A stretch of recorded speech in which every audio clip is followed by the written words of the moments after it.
ಕರವೇ ಕಾರ್ಯಕರ್ತರ ಬಂಧನ ವಿರೋಧಿಸಿ ಕರವೇ ಕಾರ್ಯಕರ್ತರಿಂದ ಕೋಲಾರದಲ್ಲಿ ಪ್ರತಿಭಟನೆ ನಡೆಸಲಾಯಿತು. ಕೋಲಾರ ನಗರದ ಹೊಸ ಬಸ್ ನಿಲ್ದಾಣ ವೃತ್ತದಲ್ಲಿ ರಸ್ತೆ ತಡೆ ನಡೆಸಿ ಕರವೇ ಕಾರ್ಯಕರ್ತರು ಆಕ್ರೋಶ ವ್ಯಕ್ತಪಡಿಸಿದರು.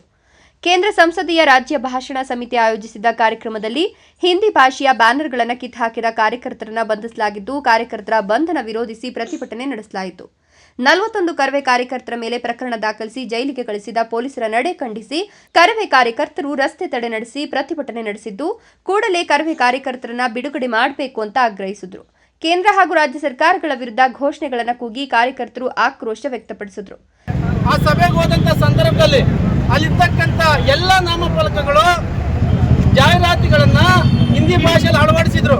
ಅವ್ರು ಹೇಳ್ತಕ್ಕಂಥದ್ದು ರಾಜಭಾಷೆ ಅಂತ. ನಮ್ಗೆ ರಾಜಭಾಷೆ ಬೇಡ, ರಾಜರು ಹೋಗಿ ದಶಕಿ ಆಗೋಗಿದೆ, ನಮ್ಗೆ ಬೇಕಾಗಿರೋದು ಈ ನೆಲದ ಭಾಷೆ. ಹಾಗಾಗಿ ಈ ನೆಲದಲ್ಲಿ ಹುಟ್ಟಿದೀವಿ.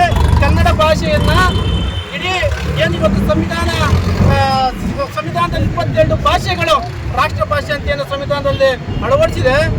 ಆ ದಿಕ್ಕಿನಲ್ಲಿ ಏನಿವತ್ತು ಉತ್ತರ ಭಾರತದವರು ನಮ್ಮ ಮೇಲೆ ಕೇಂದ್ರ ಸರ್ಕಾರ ಬಲವಂತವಾಗಿ ಹಿಂದಿ ಭಾಷೆಯನ್ನು ಹೇರಿಕೆ ಮಾಡ್ತಕ್ಕಂಥದ್ದು, ರಾಜಭಾಷೆಯ ಹೆಸರಿನಲ್ಲಿ ಸಭೆಗಳನ್ನು ಮಾಡಿ ಇಲ್ಲಿ ಮೇಲ್ವಿಚಾರಣೆ ಮಾಡ್ತಕ್ಕಂಥ ಅಧಿಕಾರಿಗಳನ್ನ ನೇಮಿಸ್ತಕ್ಕಂಥದ್ದು, ಕಡ್ಡಾಯವಾಗಿ ಹಿಂದಿ ಭಾಷೆಗೆ 50% ಜಾಹೀರಾತು ಕೊಡ್ತಕ್ಕಂಥದ್ದು, ಹಿಂದಿ ಪತ್ರಿಕೆಗಳನ್ನ ಅಭಿವೃದ್ಧಿಗೊಳಿಸ್ತಕ್ಕಂಥದ್ದು, ಪ್ರತಿಯೊಂದರಲ್ಲೂ ಸಹ ಹಿಂದಿಯನ್ನ ಬಿತ್ತರಿಸಬೇಕು, ಇನ್ನು ಇಂಗ್ಲಿಷ್ ಇರಬೇಕು, ಕನ್ನಡವನ್ನು ಕಡಿಮೆ ಮಾಡಬೇಕಂತೇಳಿ ಹೊರಟಿದ್ದಾರೆ.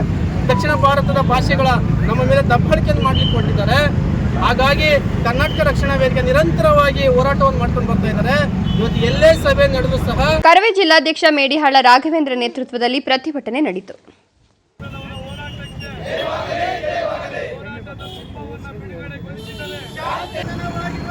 ಕರವೇ